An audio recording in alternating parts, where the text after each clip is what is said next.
Hello everyone, welcome you all complete revision in 9 minutes. So देखते हैं हम आज का अपना हिंदू एनालिसिस।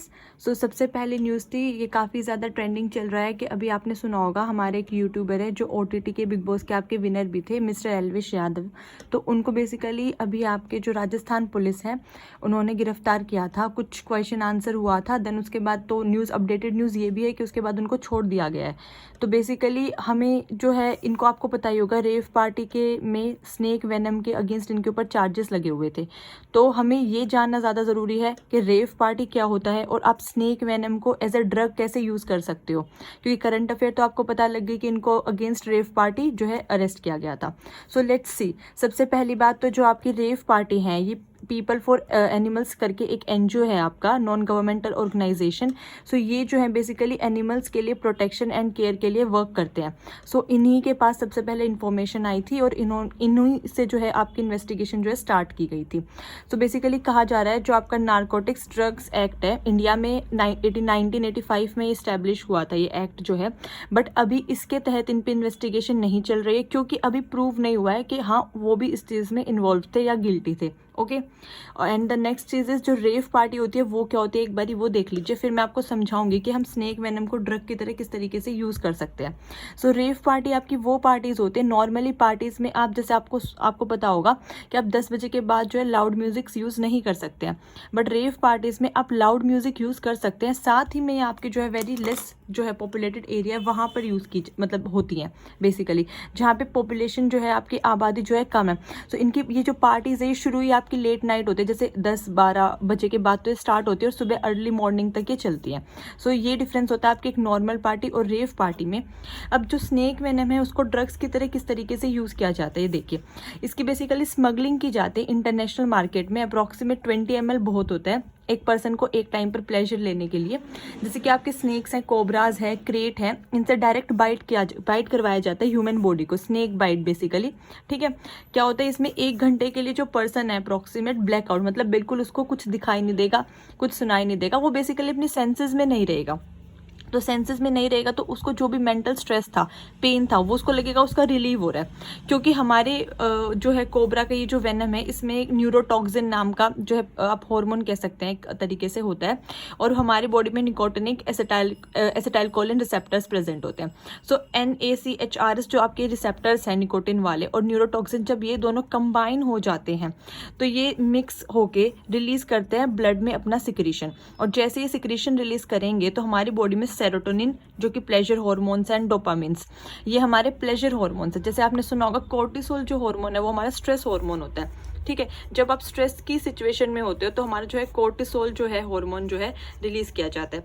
लेकिन जो आपका डोपामिन है, जब आपको खुशी मिलती है या एकदम से कोई चीज़ हो रही है आपके साथ, तब रिलीज होता है सेरोटोनिन और डोपामिन हार्मोन्स। सो बेसिकली ये रिलीज किए जाते हैं, तब आपको जो है प्लेजर मिलता है। तो ये आपका स्टैटिक एनालिसिस था जो पता रहना चाहिए आपको कि किस तरीके से स्नेक का वेनम ड्रग्स में यूज़ किया जाता है।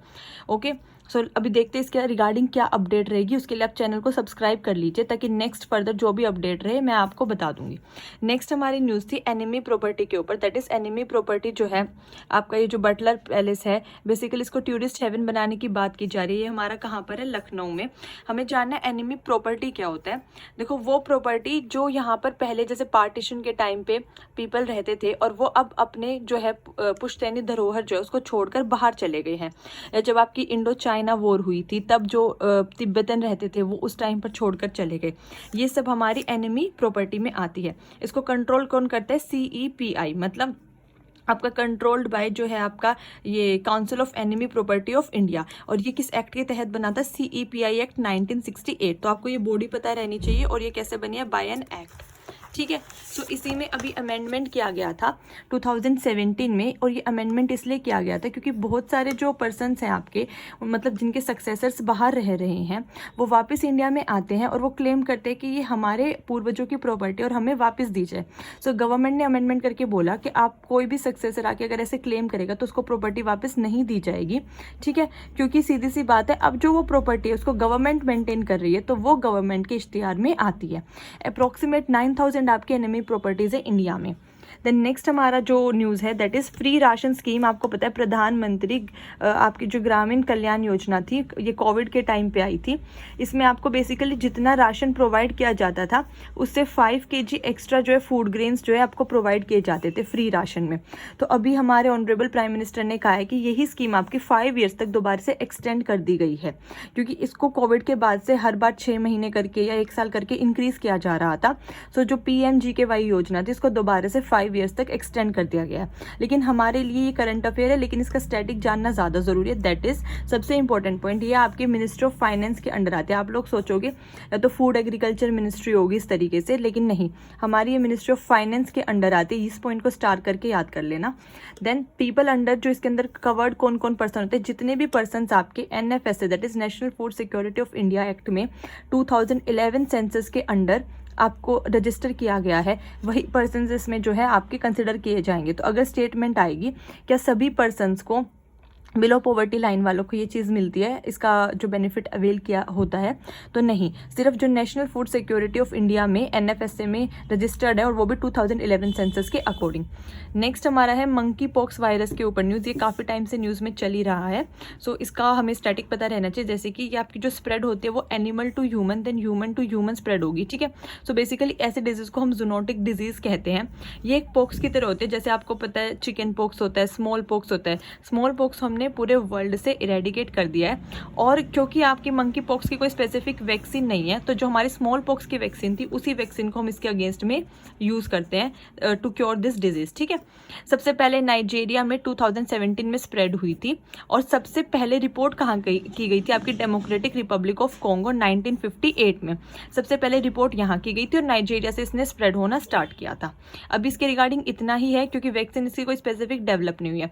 फॉर फर्दर अपडेट्स मैं आपको बताती रहूँगी, जैसे इसके फर्दर जब वैक्सीन जो है अपडेट मतलब हमें पता लगेंगी।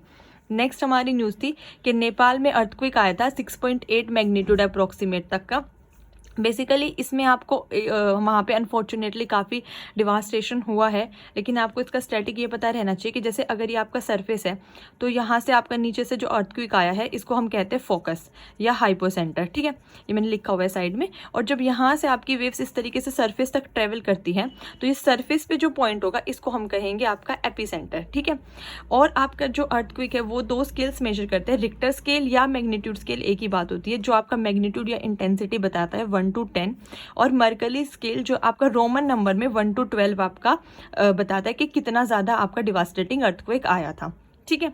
नेक्स्ट हमारी आज की लास्ट न्यूज़ रहेगी कि जो कवच आपका ऐप है, एक तरीके से आप कह लीजिए, ये हमने न्यू चीज़ डेवलप किया automatic train collision avoidance system के लिए, ताकि आपको पता है अभी हमारे उड़ीसा साइड में, वेस्ट बंगाल साइड में काफ़ी ट्रेन्स जो है कोलाइड हो रही हैं, नॉर्दर्न ईस्टर्न पार्ट में भी हमारे। सो कवच जो है क्या करेगा, अल्ट्रा हाई रेडियो फ्रिक्वेंसी के सिग्नल्स भेजेगा TCS सिस्टम को, मतलब that is train collision avoiding system को।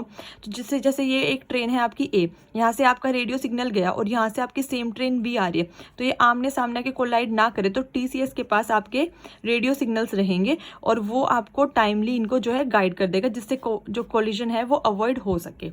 सो आई होप आज का आपको एनालिसिस जो है पसंद आया होगा। For further updates please like share and subscribe the video. Thank you so much. जय हिंद।